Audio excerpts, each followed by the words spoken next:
Happiness Isn't Brain Surgery with Doc Snipes. This podcast was created to provide you the information and tools Doc Snipes gives her clients so that you too can start living happier. Our website, DocSnipes.com, has even more resources, videos, and handouts, and even interactive sessions with Doc Snipes to help you apply what you learn. Go to DocSnipes.com to learn more.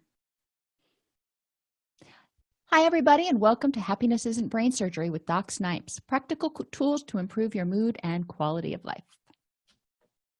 We're going to continue with our segment on causes of depressive symptoms and ways to address them. In the first section, we really talked about what depression is, what depressive symptoms are, and why it's not a one-size-fits-all that we can just give you a pill or suggest some sort of treatment that works for everybody. Well, it just doesn't work that way. In this section, we're going to address one of the symptoms of depression, which is fatigue. A lot of people with depression have overwhelming fatigue.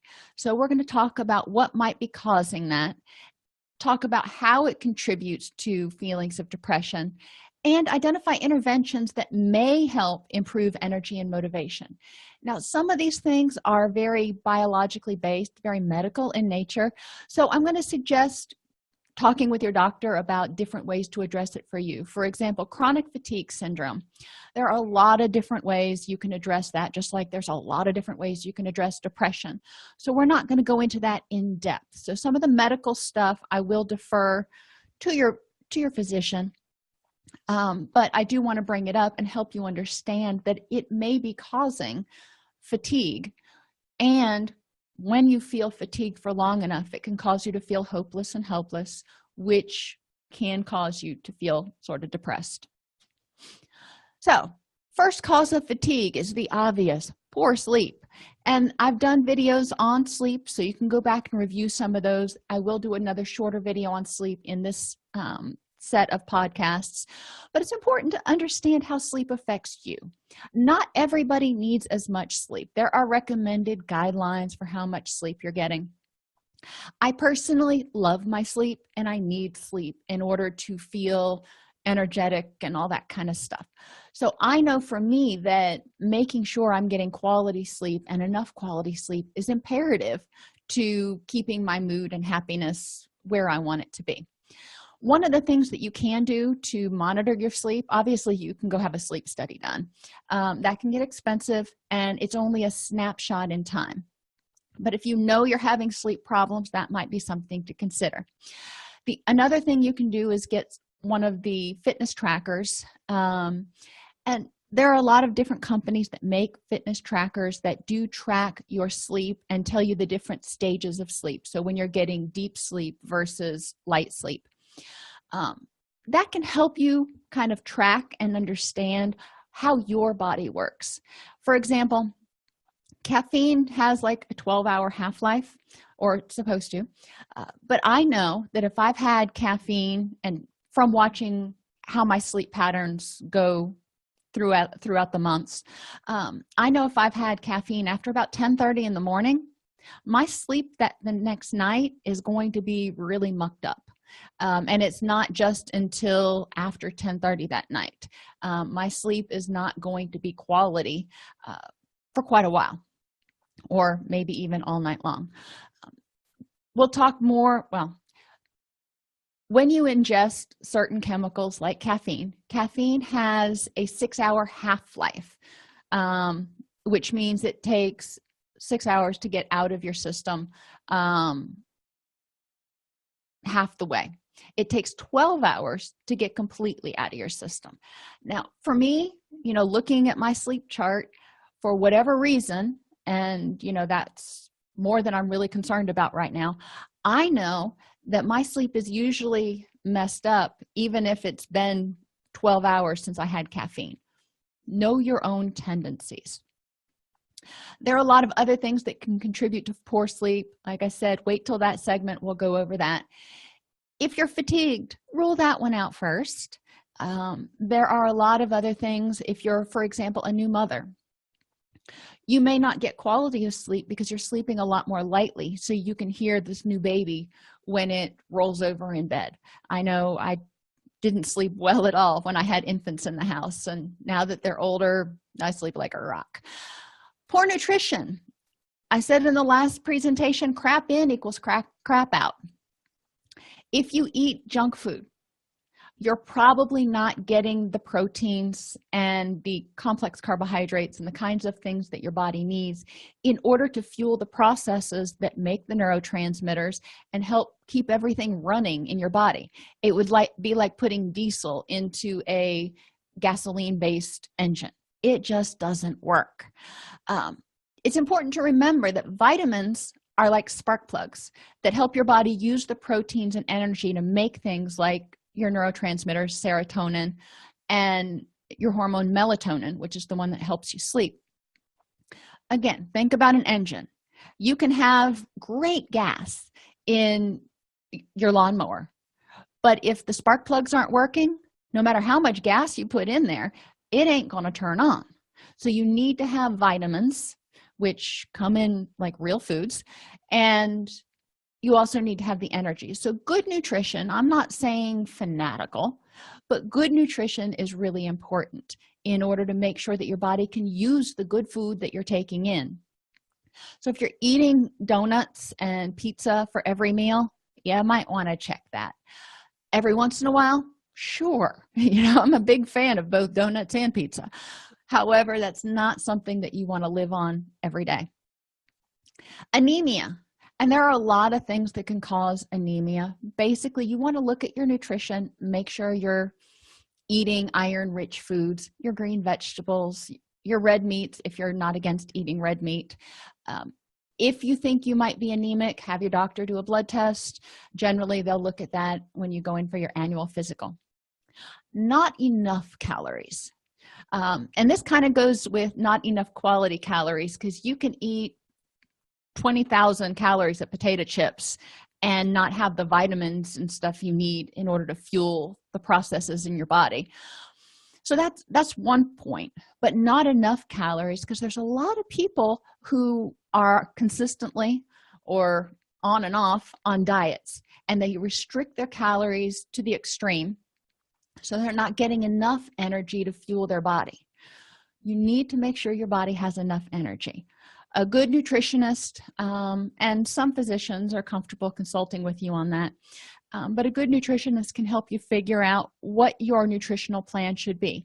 Now, I want to emphasize here that in most states, and every state that I know of, but I haven't really researched it super in depth, but I know in most states, providing nutritional prescriptions, nutritional advice is restricted to licensed or registered dietitians and licensed nutritionists. So personal trainers and people who have a certification from somewhere in nutrition, while they can provide you education, knowing what works for you and making a nutritional prescription really needs to be done by your physician and or nutritionist. I say that because I too often hear personal trainers and coaches making meal plans for people, and that just can be so dangerous, especially if people have certain biological needs. Insulin resistance means your body doesn't process carbs like it should. And again, there's a fair number of reasons for that. A lot of that is because we eat highly processed foods, but this is something that if you tend to eat lunch and then shortly afterwards feel really crappy, you might want to talk, same thing with any meal, but you might want to talk to your doctor about whether you've become insulin resistant and if there's anything you need to do about that, because insulin resistance in some people can be a precursor to diabetes. So you want to check in on it sooner rather than later. But if your body's not processing carbs, which are your instant energy, if you will, then you're going to feel fatigued. So you need to make sure that if you give your body fuel, it can actually use it. Caffeine overload. Now, I am a huge fan of coffee, but I learned the hard way that too much caffeine for too long is not good. It causes your body to basically run on air when it's supposed to be running on energy, and you're artificially causing your body to run hotter or run longer than it's really supposed to, because it's not, and you're throwing everything out of whack. So cut back on caffeine. And it's hard. It's not something that most people are going to do overnight. It's a weaning process. Again, you can get headaches, you can get all kinds of side effects from this, but you will probably find that if you're able to back off on your caffeine in a sensible way, that your energy levels are more constant throughout the day, instead of being really high and then really low and then really high and then really low. So pay attention to that. If you think that's an issue for you, something to consider working with your treatment team. Food allergies. Some people who have gluten intolerance or other food allergies find that when they eat those foods, not only do they get an upset belly, but they also feel extreme fatigue, partly because a lot of your nutrition is absorbed through your GI tract, and if it's all mucked up because of this food allergy, then you're not getting you're not extracting the nutrition you need to from your foods. There can be a lot of food allergies. I would say start simple. Talk to your doctor. Most doctors will tell you to do what we call an A/B test. Eliminate one food at a time. If you feel better, then keep it out of your diet. That's going to be between you and a nutritionist and or your doctor, what you feel you can actually eliminate versus what you need to cut down on or modify in some way. Dehydration. You wouldn't think about it, but dehydration actually causes not only fatigue but foggy head. 1% dehydration can actually cause you to have difficulty making decisions. Well, I drink plenty of fluids throughout the day, you might be telling me. Well, that's wonderful, but we need to look at those fluids. Since I haven't been drinking caffeine, I notice when I go to restaurants for lunch that a lot of restaurants, everything they offer besides water often has either high levels of caffeine or high levels of sugar or both in them. And caffeine contributes to dehydration. So you don't want to go out and be drinking a bunch of caffeine and say, well, I'm hydrated. Actually, it's just the opposite. You just reduced your hydration even more. When I was little, I used to go out on the boat with my father, and that's a misnomer that a lot of people in Florida kind of get wrong. When they go to the beach or when they go out on the boat, they bring alcohol and Diet Coke or some other caffeinated beverage, both of which are diuretics, both of which will reduce your hydration. So when you have your normal 64 ounces of water, if you're even getting that much, that's great. But if you've had caffeine or alcohol, you need to drink more in order to more water, not more caffeine or alcohol. You need to drink more water in order to compensate for that. Some people say a 1-to-1 ratio. So if you drink 8 ounces of a caffeinated beverage, you want to drink 8 ounces of water to go with it. Options, switch to something decaffeinated. Look for options that you can bring with you to the beach or wherever you're going that will help you stay hydrated. Stress and anxiety also causes fatigue. Well, why? Partly because it impairs sleep. If you're stressed out, you're probably going to toss and turn and dream and have difficulty getting to sleep and all that kind of stuff. So what do you want to do? First thing is work on some distress tolerance skills, and there are other videos on that, so I'm not going to go into it super deeply. But basically, distress tolerance skills help you take whatever's stressing you out and kind of box it up and push it away for now, realizing you may not be able to change it right now, and helps you put yourself sort of in a different place through guided imagery, or even just actually taking a little vacation, getting out of the office for 15 minutes. Vulnerability prevention also helps with sleep. Don't drink too much caffeine or alcohol before going to bed. Make sure you're getting enough sleep. Anything that contributes to your stress and anxiety is probably going to impair your sleep. So that's a vulnerability. You want to look at, okay, what things cause me to toss and turn or not be able to get to sleep? Let's start marking those off. If you know that you get on social media, or if you go and start reading the news right before bed. It gets you all fired up. Guess what? Don't do it. Set another time during the day to do those things if you feel you have to do them, so you aren't going to get yourself all worked up right before bed. Stress and anxiety also keeps you idling. If you're stressed out, you stay on this higher level of alertness, kind of like a car in idle. Have you ever watched your gas mileage? I'm obsessive about my gas mileage. But when you go through the city, and if you have to sit at stoplights for a long time, you can watch your gas mileage go down, because you're spending energy and you're wasting energy by sitting at those stoplights. So stress and anxiety are kind of the same way for your own personal energy. And remember, fatigue means there's no energy.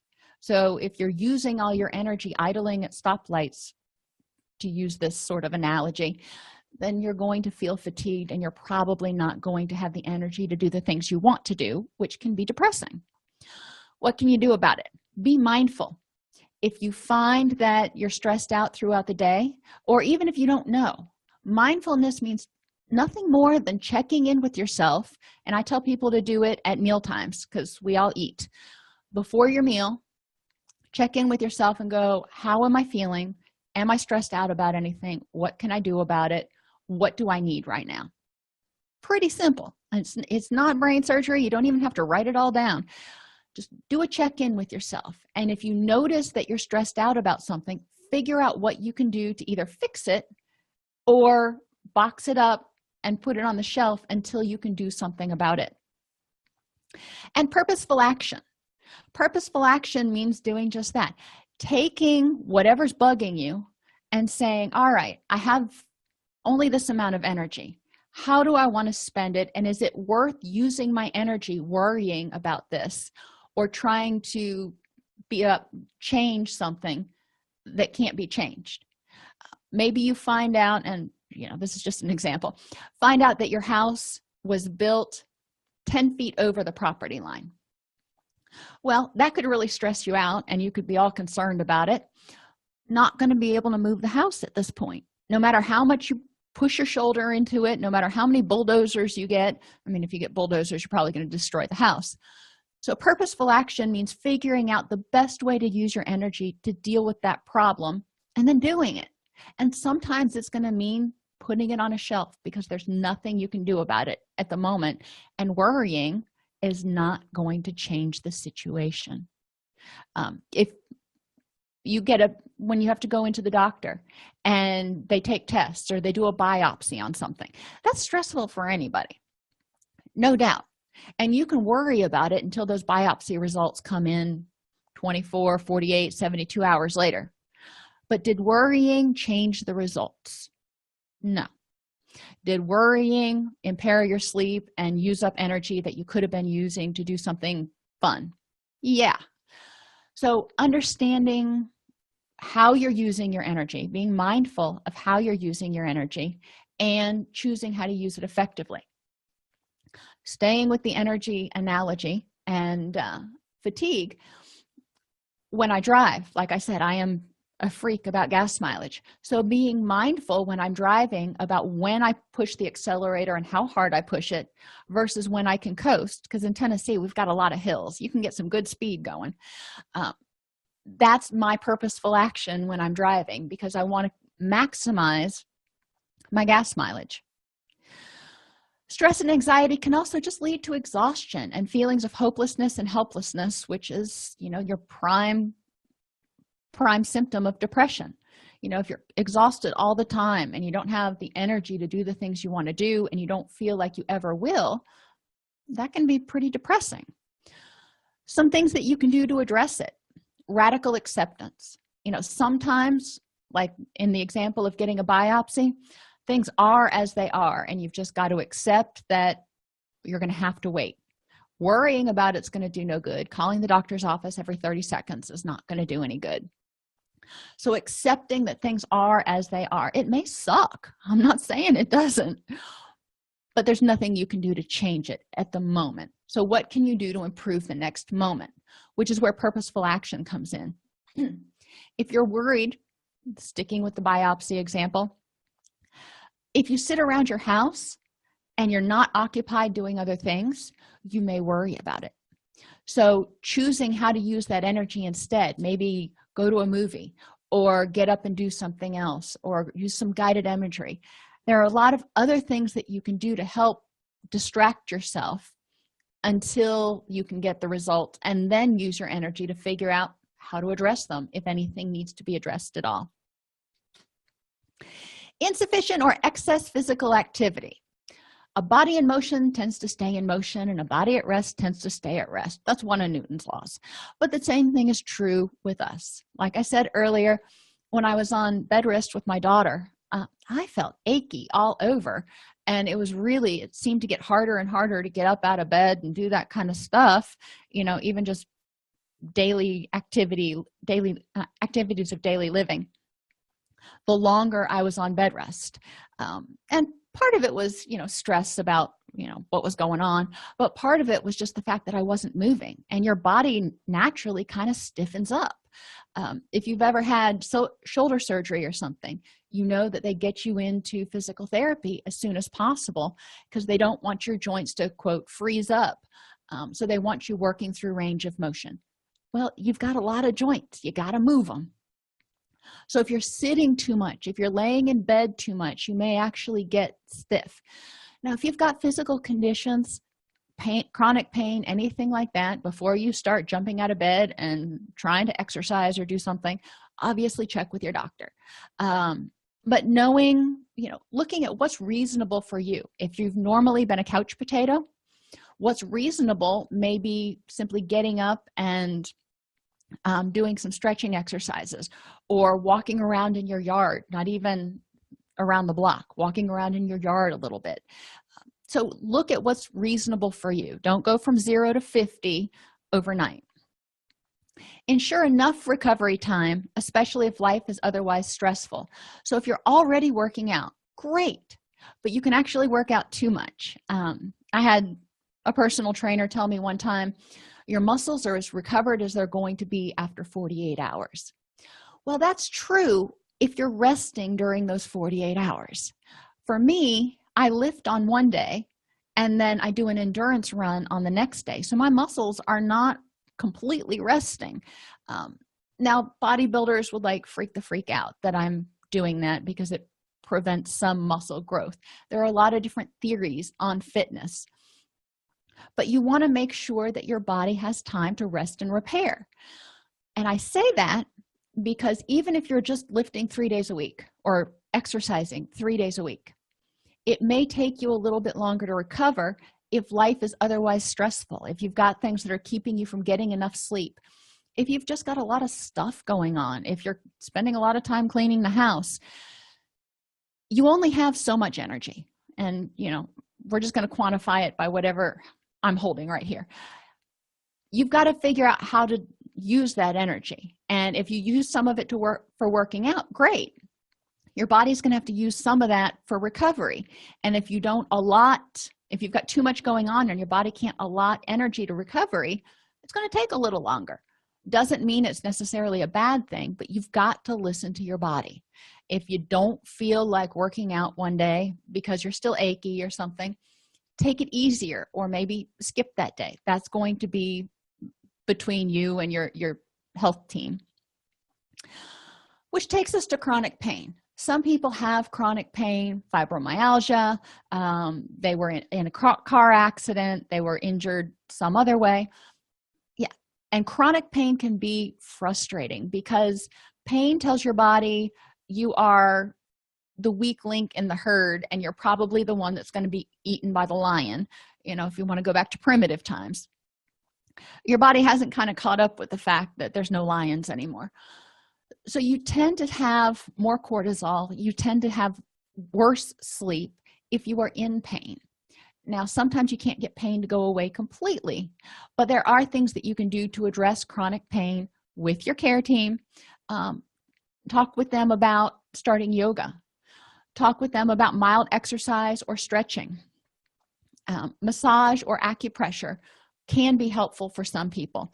Acupuncture can be too. That's a choice that you can look at. Guided imagery is another one that has been used a lot for people who are recovering from substance abuse issues who do have chronic pain. There are also medications out there. I obviously intentionally did not put those in here, but with the work of your multidisciplinary care team, if you've got chronic pain, you're probably working with a pain specialist and a physician and maybe a physical therapist. It's important to talk about what your options are to help you feel the best.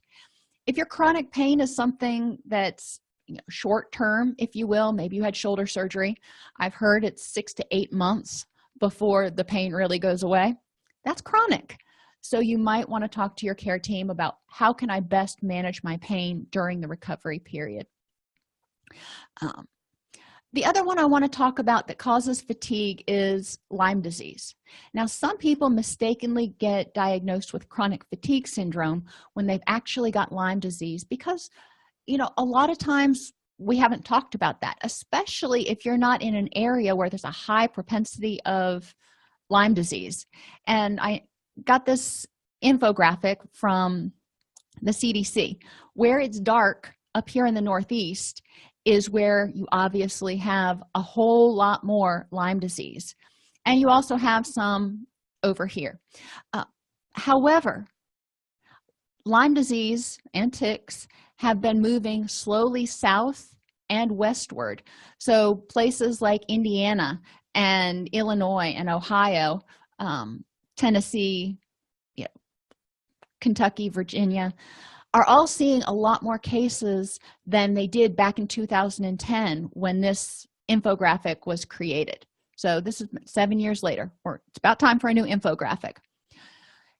If you've been bitten by a tick or had a tick on you, whatever you want to call it, even if you don't still have that tick, which you may not, maybe it was 4 or 5 years ago, do a little research on Lyme disease. Not everybody gets the bullseye rash. Don't you love it when there's just not a definitive way to say whether it's there or not?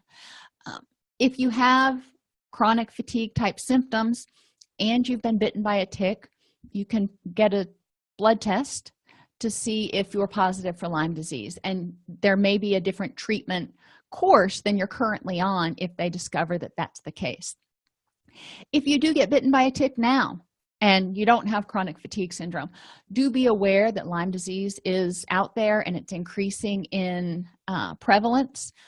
What we do at our house is we pull it off, we kill it, put it in a little plastic baggie, and then keep it on hand. And then if the bullseye rash develops or if people start feeling flu-like symptoms, we have the tick available because we're in an area where there's not a high rate of Lyme disease right now, so we don't necessarily go to the doctor every time we get a tick on us. But that's one thing that you can do. Hypothyroid can be biologically based. You may have thyroid disease, you may have something else going on. This is an easy thing for docs to test for from blood work and be able to work with you on. There are some nutritional cases of people not getting enough iodine because most places have gone to non-iodized salt. They've switched over to sea salt. A lot of people are using sea salt and they don't eat shellfish and other food that's high in iodine. As I always say, don't supplement until you've talked to your doctor, because a lot of times the supplements way overdo how much you need, and that might not even be the issue. So talk to your physician ahead of time. Make sure he or she knows if you're not using iodized salt, and they can make a more educated judgment call from there. But iodine is needed to support the thyroid. So if you're not getting enough, then you may start experiencing thyroid issues. Hormone changes, especially related to estrogen and testosterone. Anyone who's had PMS can tell you what hormone changes can do to your energy levels. I'm not a guy, so I don't know what low T feels like, but low T is also associated with fatigue. Easy to do a blood test to measure those kinds of levels, figure out what's going on. Now, low estrogen or low testosterone could also be symptoms of something else. So figuring out what's causing those that condition in you is going to be important. Diabetes. Now, doctors don't exactly know why diabetes causes extreme fatigue in some people, but it does. So if you are from a family, if you have a high risk of developing diabetes, if you already have diabetes or you have hypoglycemia, it's important to be aware of how that's affecting your energy levels and make steps nutritionally or medically to take care of yourself as best as possible. Heart disease is another thing that causes fatigue. Your heart pumps your blood delivers oxygen through oxygenated cells throughout your body. If the ticker ain't working, if the pump ain't pumping enough, you may not be getting enough oxygen throughout your body and you may be feeling fatigued. This is one of the kind of least common causes of fatigue, especially in younger people, but it's one to be aware of. If you've got a family history of heart disease, if you are personally having a lot of risk factors for heart disease, it may contribute to fatigue. Another thing that contributes to fatigue is just plain obesity. If you are carrying a lot of weight, it can be exhausting. So there's something to be said not only for heart disease and diabetes prevention, but also just to increase your energy levels so you can use that energy to do other things for, reducing your body fat percentage to something that's in the healthy range. Poor sleep almost always causes fatigue, but fatigue is not always caused by poor sleep. Regularly feeling fatigued can cause feelings of hopelessness and helplessness, which a lot of people call depression. If you're feeling fatigued, not on your A game, your body may perceive this as a threat and raise your cortisol levels because it doesn't want you to be that, weak link in the group that gets eaten by the lion. As your cortisol levels go up, you probably will feel more irritable, burn more energy, constantly stay on a moderate alert state, which causes you to feel fatigued over time. Chronic stress can cause fatigue. If you're under stress all the time, you're probably idling almost constantly. It's important to understand that. What would that do to your gas mileage if you just left your car idling all day and all night? Yeah, it would go into the toilet. When a chronic stressor cannot be stopped, sometimes your body's just going to cut its losses and go, you know what? We're not going to be able to fix this. So it pulls back. And there's a whole webinar that I did on the HPA axis and how the body responds to chronic stress.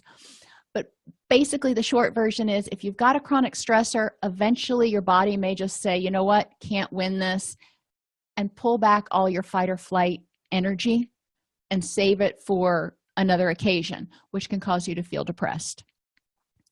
Addressing fatigue means looking at your whole body and your lifestyle to identify what can be causing your fatigue. So do an assessment for yourself and then take it to your doc, take it to your treatment team and go, this is what I've got going on. This is what I think might be contributing to it. Let them look at it because they were trained in it in their own specialties, and they may have ideas on things you can do to reduce your fatigue, improve your mood, and improve your motivation. There are some resources that you can look at to get more information about some of the things we talked about today. If you like this podcast, please subscribe on your favorite podcast app. Join our Facebook group at docsnipes.com/Facebook, or join our community and access additional resources at docsnipes.com. Thanks for tuning into Happiness Isn't Brain Surgery with Doc Snipes. Our mission is to make practical tools for living the happiest life affordable and accessible to everyone. We record the podcast during a Facebook Live broadcast each week. Join us free at docsnipes.com/Facebook or subscribe to the podcast on your favorite podcast player. And remember, docsnipes.com has even more resources, members-only videos, handouts, and workbooks to help you apply what you learn. If you like this podcast and want to support the work we are doing, for as little as $3.99 per month, you can become a supporter at docsnipes.com/join. Again, thank you for joining us, and let us know how we can help you.